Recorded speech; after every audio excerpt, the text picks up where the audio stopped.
Today, let's discuss the indicator dyes used in culture medias and their result interpretation. सबसे पहले बात करते हैं क्लेड एगर की। क्लेड हम यूरिन के सैंपल्स के लिए यूज़ करते हैं और नॉर्मली ये ग्रीन कलर का होता है, जैसा कि आप देख सकते हैं। बट अगर हमारे पास कोई ऐसा बैक्टीरिया जो कि लैक्टोज फर्मेंटिंग है, तो हमारे क्लेड का कलर येलो हो जाता है, green to yellow. Simon citrate की बात करें तो Simon citrate agar normally green colour में होता है। और अगर हमारा कोई ऐसा बैक्टीरिया है जो कि सिट्रेट यूटिलाइजिंग बैक्टीरिया, तो हमारे सिट्रेट एगर का कलर ब्लू कलर का हो जाता है, ग्रीन टू ब्लू, जैसा कि आप ट्यूब में भी देख सकते हैं और एगर प्लेट के ऊपर भी देख सकते हैं। उसके बाद टीसीबीएस की बात करते हैं। टीसीबीएस से आपने याद रखना है कि ये विब्रियो स्पीशीज़ के लिए एगर है। टीसीबीएस ग्रीन कलर का होता है और अगर टीसीबीएस के ऊपर हमें येलो कॉलोनीज़ मिल रही हैं तो ये विब्रियो कॉलर है। और अगर टीसीबीएस के ऊपर हमें डार्क ग्रीन कॉलोनीज़ मिल रही हैं, ये डार्क ग्रीन है, these are not black, these are dark green colonies on our green TCBS agar, so this is Vibrio parahaemolyticus. अगर येलो कॉलोनीज़ तो विब्रियो कॉलेरा, अगर dark green colonies Vibrio parahaemolyticus. MSA की बात करें, MSA हमारे mannitol fermenters के लिए जो हमारा सिर्फ एस ऑरियस है। अगर हमारा मैनिटोल फर्मेंटर मौजूद है तो हमें येलो कॉलोनीज़ मिलेंगी, अगर नॉन फर्मेंटर्स हैं तो हमें रेड कॉलोनीज़ मिलेंगी। मींस हमारा एमएसए रेड ही रहेगा जो उसका रियल कलर है। एक्सएलटी की बात करें तो हमारे पास 3 डिफरेंट टाइप्स ऑफ इंटरप्रिटेशन है।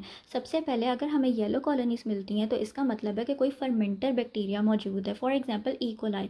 बट साल्मोनेला के लिए आपने एक स्पेसिफिक केस याद रखना है। साल्मोनेला के केस में हमें रेड कॉलोनीज़ मिलेंगी with black centres, okay, with black pigments. Salmonella के केस में हमें रेड और ब्लैक नज़र आएगा। बट अगर हमारे पास शिगेला है तो हमारा एक्सएलडी का कलर रेड ही रहेगा। एक्सएलडी वैसे ब्राइट रेड होता है और शिगेला के केस में ब्राइट रेड कॉलोनीज ही देता है।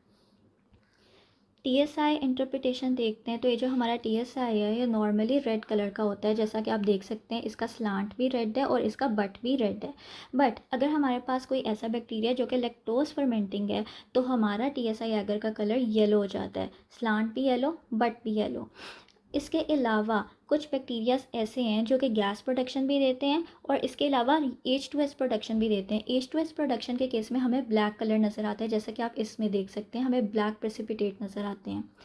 यूरियस मीडियम की बात करें तो नॉर्मली यूरियस का कलर ऑरेंज टू येलो होता है, जैसा कि आप देख सकते हैं। और अगर कोई ऐसा बैक्टीरिया मौजूद है जो कि यूरिया को हाइड्रोलाइज करता है इनटू अमोनिया, जिससे pH of the medium increase हो जाती है, तो फिर हमें ये पिंक कलर नज़र आता है।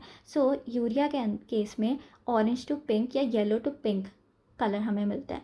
मेकॉन की एगर की बात करें तो मेकॉन की एगर हमारे लैक्टोज फर्मेंटर्स और नॉन लैक्टोज फर्मेंटर्स को डिफ्रेंशिएट करता है बेसिकली।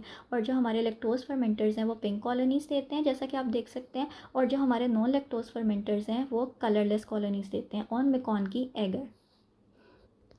अब ये जो इंडिकेटर डाइज हैं इनको याद करने का क्या मेथड है ये मैं आपको बताती हूँ।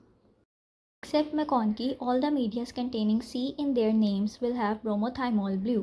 McConkie के पास न्यूट्रल रेड है। McConkie के अलावा जितने भी मीडियास जिनके अंदर C आएगा सबके पास ब्रोमोथाइमोल ब्लू है। ये हम देखते हैं। एज यू कैन सी, क्लेट हो गया, साइमन सिट्रेट हो गया, TCBS हो गया, इन सब के अंदर C मौजूद है। और हमने याद किया जिनके पास C है उनके पास इंडिकेटर ब्रोमोथाइमोल ब्लू है, except MacConkey. MacConkey is the only media which contains neutral red. अच्छा, अब हमें C वालों का पता चल गया, हमें मेकॉनकी का पता चल गया।